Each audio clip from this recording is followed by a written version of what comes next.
Soy Patricia Gómez Cabornero, soy orientadora educativa y trabajo en el equipo regional desde hace ya varios años. Yo soy Raquel Álvarez Fernández, profesora de Servicios a la Comunidad y en la actualidad soy directora del Instituto Rosario de Acuña de Gijón. Hoy estamos aquí para hablar de un tema tan importante como los buenos tratos, ¿no? Y la verdad es que lo primero que se me ocurría era pensar por qué son importantes los buenos tratos y cómo transmitiros que son necesarios para nuestro desarrollo, ¿verdad? Y para cuestiones tan fundamentales como la adaptación, el ser capaz de desarrollarte en la vida, ¿no? El tener una serie de habilidades. Pensaba que a nivel de las relaciones resulta fundamental saber cómo hacer mejor esas relaciones, cómo construir relaciones sanas y que nos den bienestar emocional.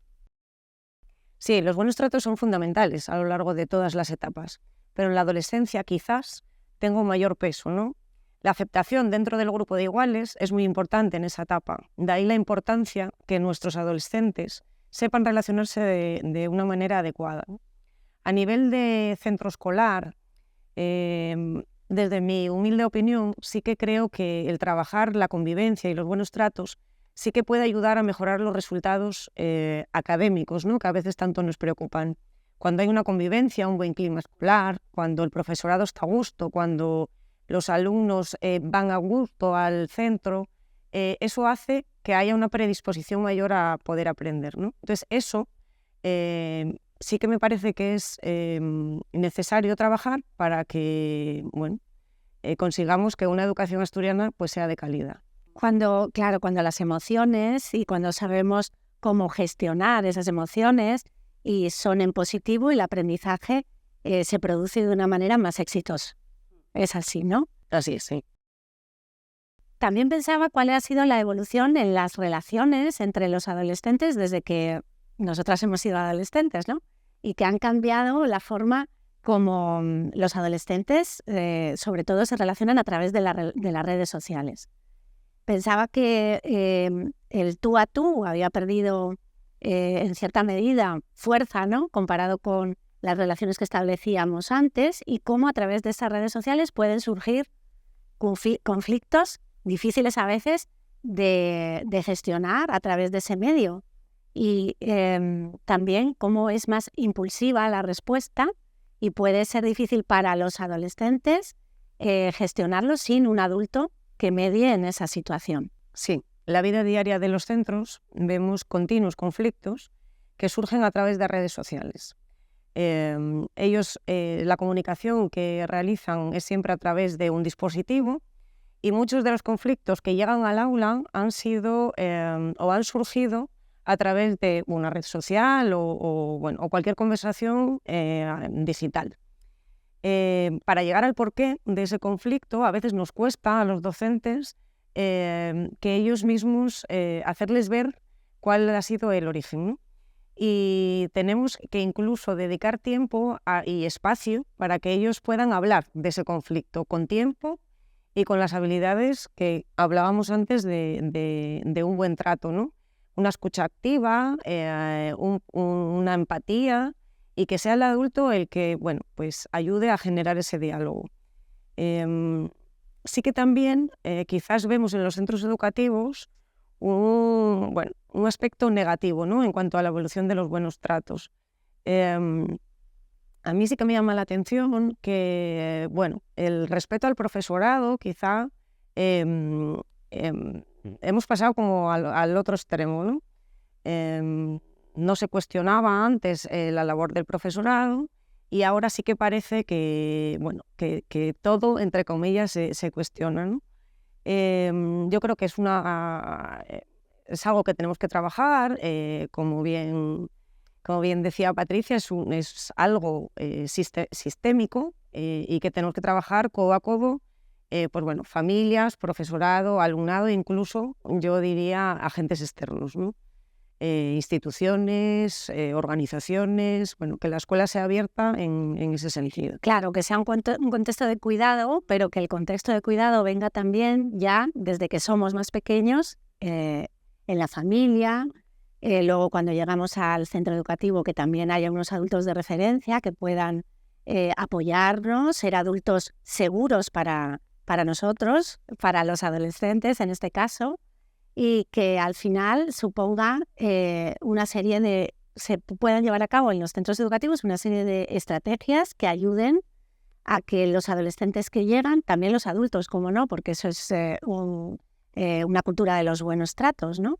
Pero se sientan valorados, se sientan competentes, se sientan además comprendidos y sepan los adolescentes que pueden contar sin ser juzgados para así transmitir en un determinado momento que si se encuentran mal, si necesitan ayuda, ¿no? Así que hay una serie de estrategias que sí los centros educativos ya vienen desarrollando y que pueden ayudar a los adolescentes a vivir en un contexto de pertenencia más seguros donde se puedan desarrollar en todos sus aspectos, ¿no? Sí, yo creo que algo que tenemos que valorar es que el profesorado ha ampliado su formación en cuanto a educación emocional. El poder entender qué pasa por esas cabezas de nuestros adolescentes, el poder detectar una crisis de ansiedad, el poder intervenir cuando el adolescente está preocupado por una situación familiar, bien sea un divorcio, una separación, un duelo. Yo siempre les digo a los chicos y a las chicas, ¿no? Hasta que no aclares tu bienestar emocional, nunca vas a poder aprender nada nuevo. Entonces, primero cuidamos esto y luego ya será lo que venga después, ¿no? Entonces yo creo que en los centros tenemos muchas estrategias para poder ayudar a que esto suceda, ¿no? Desde los planes de acogida que todo centro tiene para el profesorado, para el alumnado, para las familias, incluso para el personal no docente, porque son parte fundamental de los centros, hasta recursos como el cuidado de los espacios, ¿no?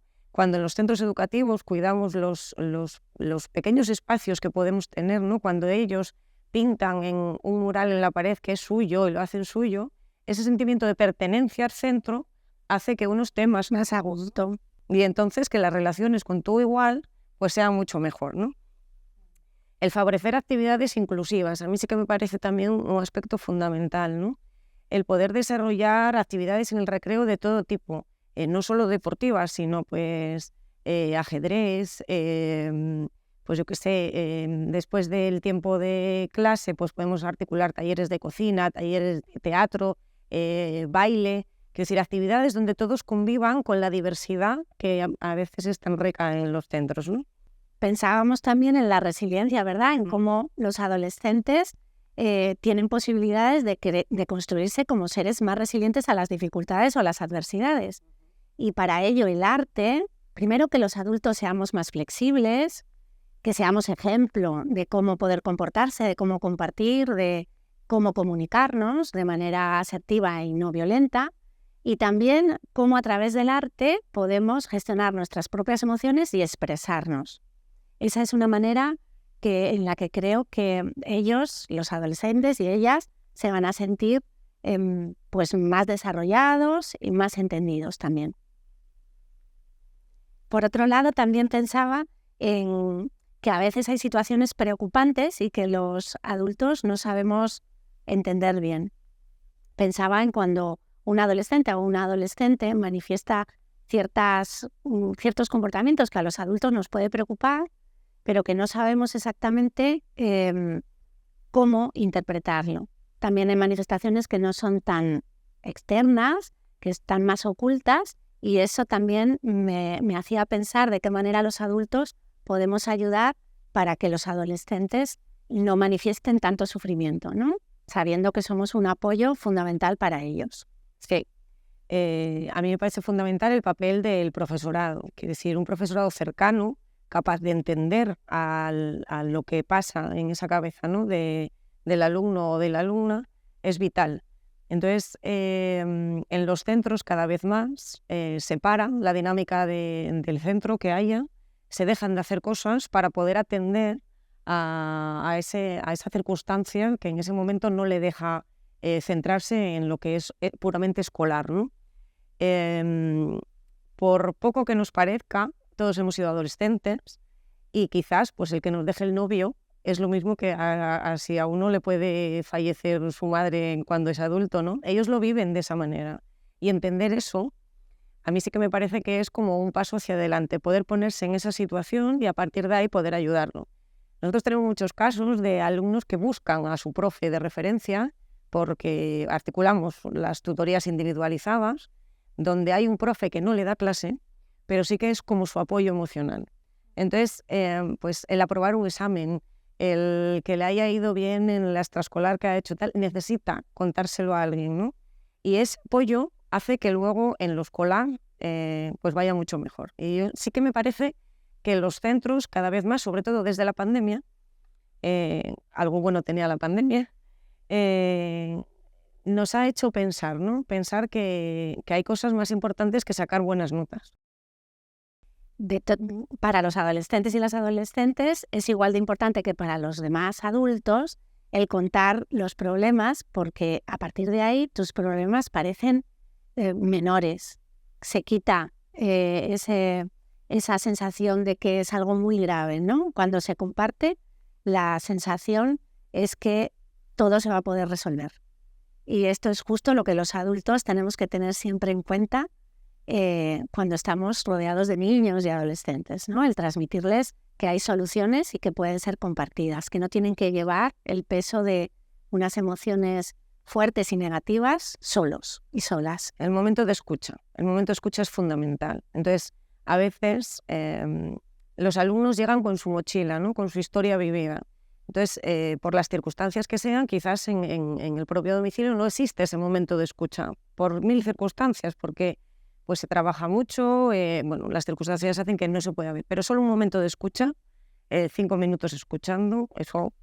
Bueno, yo creo, Raquel, que para cerrar estos minutos de conversación, en los que hemos estado muy a gusto, sí que me gustaría dejar una última idea, o transmitir una última idea, compartirla, y es que los adolescentes también tienen opinión, también tienen voz y voto, y también se escuchan sus necesidades en los centros educativos porque son piezas fundamentales en este puzzle que son los centros escolares.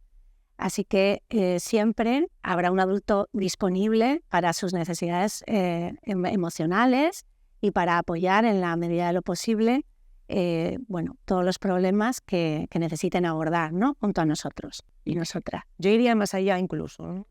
No solo para los adolescentes, sino también para las familias, ¿no?